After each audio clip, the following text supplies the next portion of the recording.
immédiatement sur ces toutes dernières déclarations d'Emmanuel Macron, qui a parlé à la presse allemande, précisément au Frankfurter Allgemeine Zeitung. Il dit la chose suivante, c'est très énigmatique, il dit « Le parapluie nucléaire français est en place.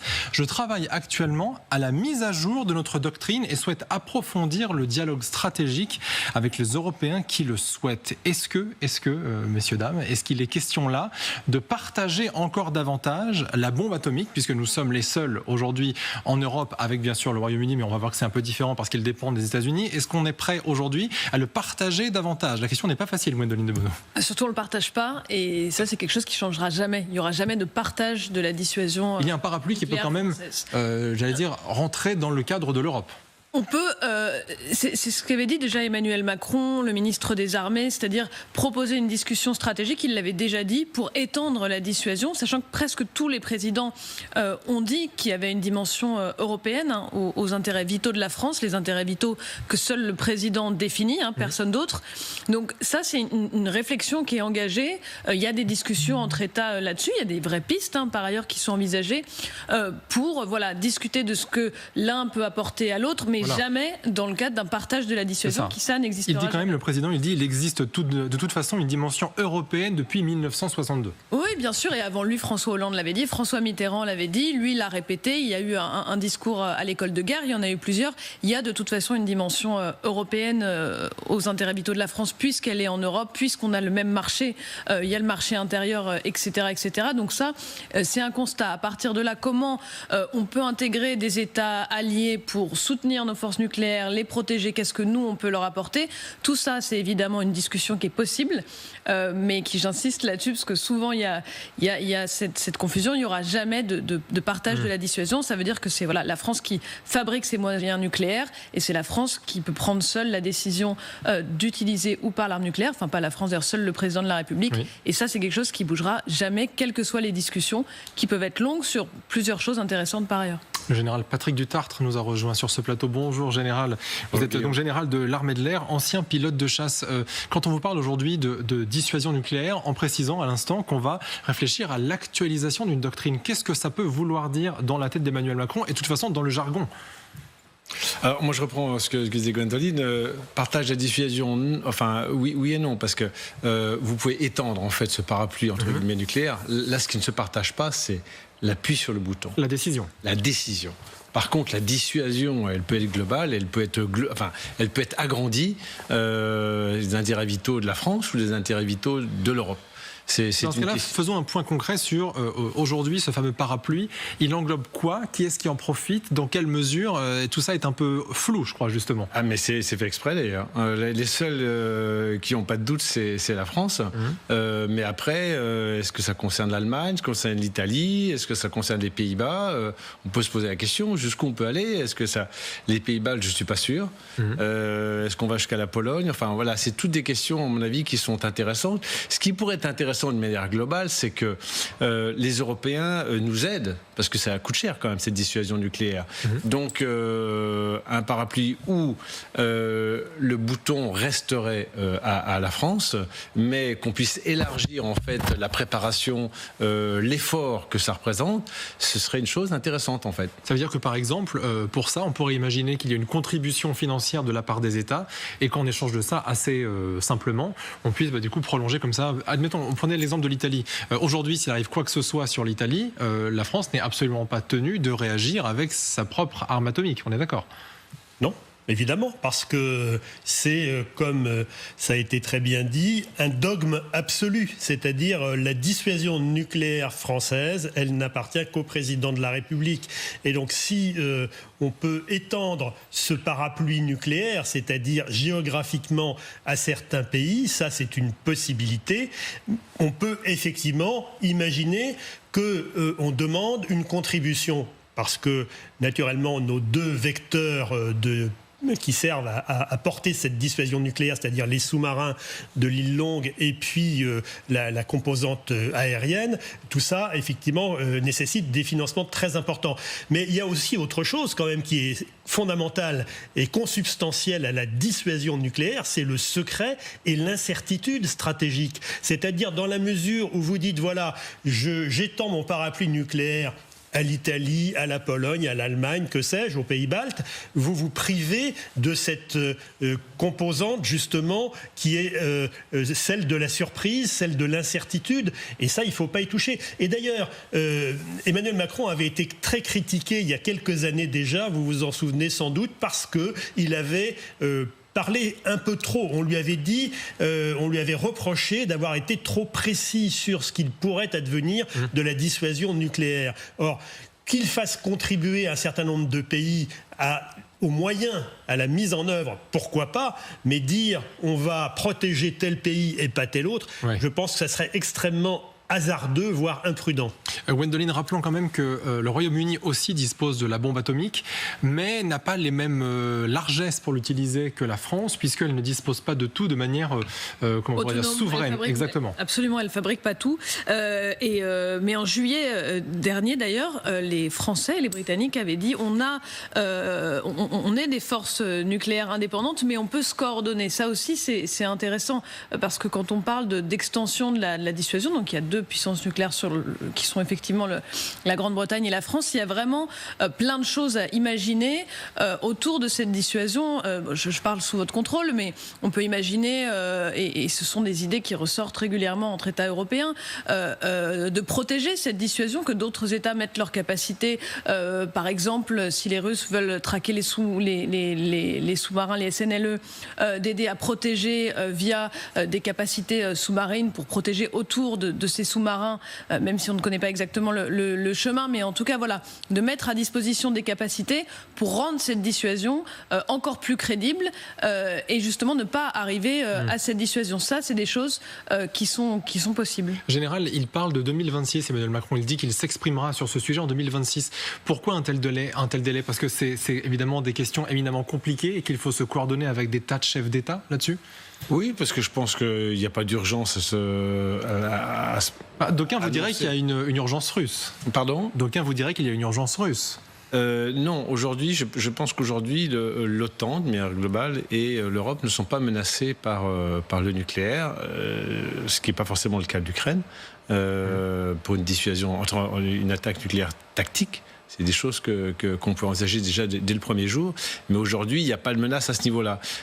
Pour rebondir sur ce que disait Gwendoline, c'est qu'il y a des réflexions qui sont intéressantes. La coordination aussi franco-britannique là-dedans, qu'est-ce que ça veut dire ? Chacun garde son bouton, sachant que le bouton britannique est différent du bouton français. Un bouton français est totalement autonome. Là, il y a une contribution américaine qui est extrêmement importante pour la composante britannique, mais on peut dire qu'on se partage une zone. Par exemple, en dessous de tel parallèle, c'est les Français. Oui. Au-dessus de tel parallèle, ce sont les Britanniques, de manière à ne pas forcément voguer dans les mêmes eaux. Oui. Donc ça, on peut aussi se mettre d'accord en disant, quand on a 3 à la mer, moi j'en mets 2, tout ça, et même faire des annonces simultanées. On peut... non pas jouer, parce que le terme est mal choisi, mais on peut. Il y a un terme pour ça. Mais si c'est ça, ça veut dire que du côté des Britanniques, on est obligé de demander l'aval des Américains. Alors ça c'est une chose effectivement pour l'appui sur le bouton, mais on peut se coordonner en fait de manière beaucoup plus intéressante en faisant même des exercices. Par exemple, les Français disent écoutez, nous on met en alerte nos moyens aériens. Déjà c'est absolument pas discret, hein, on l'annonce. On fait un exercice particulier ou au contraire on commence à sortir les vecteurs. Je peux vous dire que ça commence à chauffer sérieusement. On peut mettre des ravitailleurs en vol, on peut faire des choses, et puis les sous-marins on peut en mettre 1, 2, 3, enfin mettre plus à la mer en fonction, et de manière coordonnée aussi avec les Britanniques. Donc il y a des tas de choses à faire. Ça c'est pour l'action, ceux qui disposent des vecteurs et des moyens de dissuasion. Et puis avec les autres pays, on pense tout de suite évidemment à l'Allemagne, à la Belgique, à l'Italie, l'Espagne aussi évidemment, même si leur menace est quand même un peu plus différente, plus éloignée. Et donc, voilà, si les Allemands veulent contribuer avec nous, tant mieux, ce serait bienvenu, surtout dans l'état actuel de nos finances. Donc, je pense qu'il y a des choses à faire, mais voilà. Autre déclaration intéressante d'Emmanuel Macron dans ce Frankfurter Allgemeine Zeitung, il dit « Nous avons répété à plusieurs reprises à Moscou ce que nous ne ferons pas. C'est un signe de faiblesse, nous devons endormir Poutine dans l'incertitude. » Franchement, quand on lit ça, on a quand même aussi un peu l'impression qu'on est très loin du « il faut dialoguer avec Poutine ». Là, le dialogue est complètement rompu. Il veut passer, j'allais dire, la seconde dans le dialogue avec Vladimir Poutine. Il faut être plus ferme. C'est ce que disent tous les Européens, mais personne n'arrive à le faire. Ce virage à 180 degrés du côté d'Emmanuel Macron, il a été fait déjà depuis longtemps. Même s'il a été le dernier chef d'État ou de gouvernement occidental à essayer de continuer le dialogue avec Poutine en le poussant jusqu'à l'extrême et avec les rebuffades que l'on sait. Et finalement, le résultat qui a été cette rupture, puisque désormais, la Russie, le Kremlin est désigné comme l'ennemi. Donc, c'est déjà au moins comme l'adversaire, en tout cas, potentiel. Donc c'est déjà une conversion qui a été faite. Maintenant, sur le fait qu'on n'a pas été suffisamment justement ambigu, et on revient à la question de la dissuasion nucléaire, quand il dit nous avons déjà posé des limites à ce que nous ne ferions pas, je pense que ça a été naturellement une erreur. Ce qui a été pas seulement celle de la France, pas seulement celle de l'Europe, mais aussi celle des États-Unis, et notamment sous le mandat de Joe Biden, qui avait dit dès le départ ce que les États-Unis se refuseraient à faire face à la Russie. Et à partir du moment où vous donnez des indications de cet ordre à votre adversaire potentiel, vous vous mettez en position de faiblesse, parce que ça lui donne des éléments de réflexion pour sa propre stratégie, et c'est très négatif, c'est très néfaste dans un affrontement avec une puissance nucléaire. Le terme d'affrontement est intéressant parce que justement Emmanuel Macron, il dit ceci: nous avons sous-estimé la menace, on ne peut plus passer d'un état de paix à un état de guerre du jour au lendemain, nous sommes en situation de confrontation permanente. Le terme de confrontation est intéressant parce qu'il a été utilisé justement par ce même président de la République quelques heures avant depuis Copenhague. Écoutez. Nous sommes dans une confrontation avec la Russie qui depuis plusieurs années est un acteur très agressif dans notre espace informationnel, on l'a vu, dans le cadre des élections comme ailleurs, qui multiplie les attaques cyber, qui évidemment a lancé une guerre d'agression en Ukraine, qui utilise la menace nucléaire et qui aujourd'hui, on le voit bien, provoque dans des espaces aériens. Tout ça est un ensemble hybride qui est dans le champ de la confrontation. Ce ne sont pas des déclarations faites au hasard, Gwendoline, parce que quand on martèle comme ça un mot dans plusieurs médias et dans plusieurs déclarations, ça s'appelle des éléments de langage, on veut envoyer un message clair. Oui, qu'il y a une confrontation. On est sous le seuil d'un conflit armé, clairement. Mais il faut voir aussi, et c'est pour ça je pense qu'il le rappelle, toute la liste de ce qu'a fait la Russie dans cette guerre hybride, dans ces actions hybrides. C'est quand même un pays qui fait des actions de sabotage. Enfin, en France, il faut rappeler qu'il y en a quand même eu plusieurs. Il y a eu un projet d'attentat déjoué, tout de même, dans le nord de Paris. Il y a eu des actions faites pour, disons, miner un peu la cohésion sociale, à la fois sur les réseaux sociaux, mais les mains rouges qui étaient taguées sur le mémorial de la Shoah. Il y a eu les cercueils sous la Tour Eiffel. Plus maintenant des actions qui vont un peu plus dans le champ conventionnel. C'est pour ça aussi que là, on monte d'un cran avec ces drones dans les espaces aériens. Et ça, c'est effectivement des actions qui sont régulières, c'est tous les jours. Donc, il y a effectivement une confrontation qui est sous le seuil du conflit armé, mais qui est vraiment réelle. Et la nécessité, et puis là c'est le sommet de Copenhague, je pense, pour les opinions publiques, d'une prise de conscience, mais qui existe. Est-ce que vous le trouvez bien choisi, Général, ce terme de confrontation? En effet, on ne va pas totalement dans le conflit, mais on nous dit qu'on est au-delà d'une simple divergence de point de vue ou d'un désaccord. Je dirais, moi, une confrontation indirecte.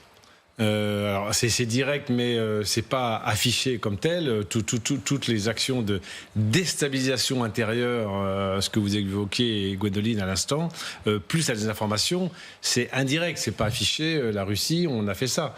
C'est toujours par des proxys. Bien sûr. C'est pas direct. En revanche, en Afrique, ce qui a été fait par Wagner & Co., notamment dans les pays Sahel, d'une désinformation active, ça, c'était quand même limite de confrontation directe, même s'ils n'attaquaient pas aux troupes françaises. Donc, oui, il y a une confrontation, directe ou indirecte, on peut en parler, mais c'est vrai qu'il faut se mettre dans un état de vigilance accrue, et puis pas laisser passer grand-chose, même s'il faut faire preuve de discernement. Même le président de la République à l'ONU a dit, oui, mais attention, il faut qu'on reste mesuré dans nos actions, notamment en matière d'interception aérienne. C'est des choses qu'on connaît assez bien. Même le chef d'état-major américain de Secure parlait aussi dans ces termes-là, lui-même qui a fait ce genre d'opération en vol. Bertrand Galichet, quand on voit Emmanuel Macron qui parle en effet de revoir cette doctrine nucléaire, puis là parle de confrontation permanente, est-ce qu'il est suivi par les autres chefs d'État dans cette rhétorique déjà qui dit attention, Moscou, on n'est pas très loin et on commence à s'agacer? C'est en train de monter. Clairement, il y a une prise de conscience. Et les propos du président de la République, qui sont évidemment à l'adresse du Kremlin en priorité, sont aussi pour faciliter cet effet d'entraînement qui a déjà bien cranté, parce que on le voit avec les déclarations de la première ministre danoise que nous évoquions tout à l'heure, mais aussi avec celles d'autres dirigeants européens. Cette prise de conscience, elle monte en puissance et elle se généralise quasiment, avec la nécessité, et ça a été rappelé justement par le président de la République, notamment aux Nations Unies, cette nécessité d'une riposte graduée et qui donc permet de ne pas tomber dans le piège du Kremlin, qui est de pousser les Européens à la faute pour justifier une escalade. Voilà en fait quelle est la stratégie de la France, et qui paraît, dans les conditions actuelles, au point où nous en sommes, assez raisonnable et assez pertinente.